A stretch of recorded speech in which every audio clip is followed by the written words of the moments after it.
Et nous sommes en ligne avec le lieutenant-colonel de réserve de l'armée israélienne Eyal Dror. Bonjour, vous êtes le fondateur et directeur de la campagne Good Neighbor, bon voisinage, qui depuis, il faut le rappeler, depuis la guerre civile en Syrie, y mène des opérations humanitaires.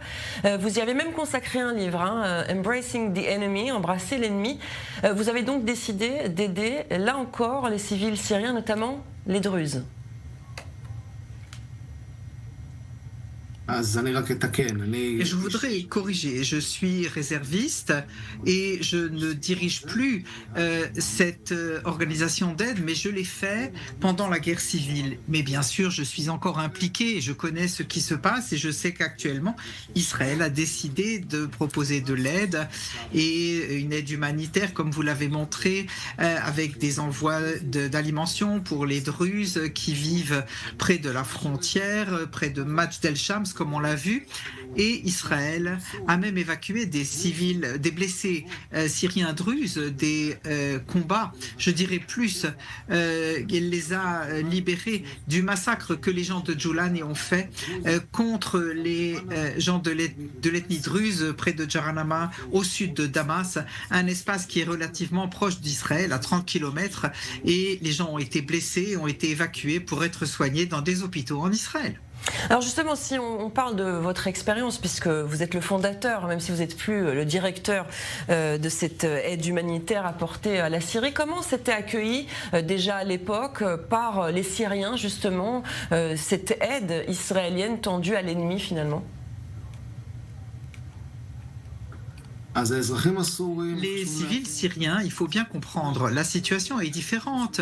Les civils syriens que nous avons aidés étaient des sunnites pendant la guerre civile sanglante contre leur régime.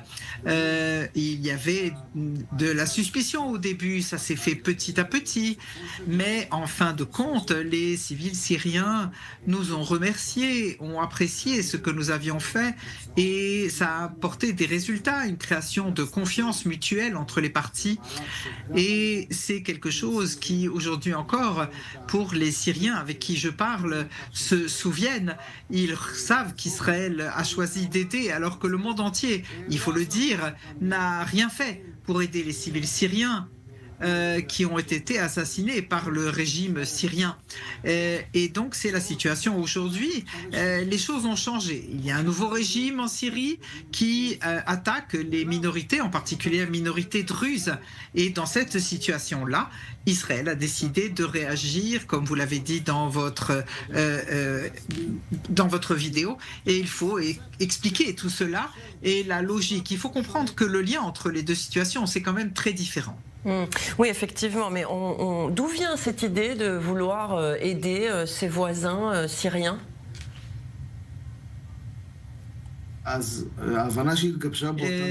C'est quelque chose que j'ai compris déjà à l'époque. En fin de compte, il fallait comprendre qu'un État juif, avec des gens qui ont survécu et à la Shoah, nous ne pouvons pas rester les bras croisés et ignorer que sur notre frontière, les gens sont tués.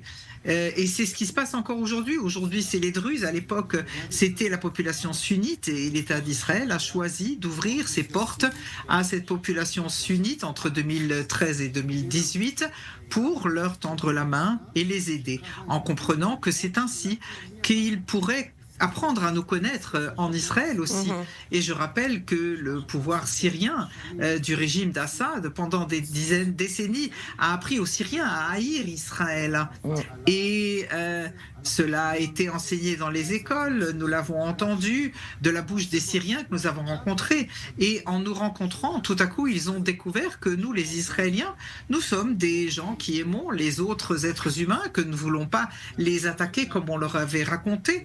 Et c'était des rencontres passionnantes entre les cultures et les mondes. Les Druzes, aujourd'hui, ont en partie des familles en Israël aujourd'hui. On les connaît un peu mieux. Il faut savoir qu'ils faisaient partie du régime Assad. Aujourd'hui, ils sont dans la détresse et qui est encore une fois sur notre frontière. Il y a des milliers de Druzes qui vivent sur notre frontière et qui ont besoin d'aide à cause de la situation. Ils ont très peur de la possibilité que ce régime sunnite radical extrémistes, il faut le dire, les attaques. Et donc Israël a aussi décidé de les aider, d'aider cette population civile. En tout cas, merci beaucoup Eyal Dror, fondateur de Good Neighbors. Merci beaucoup.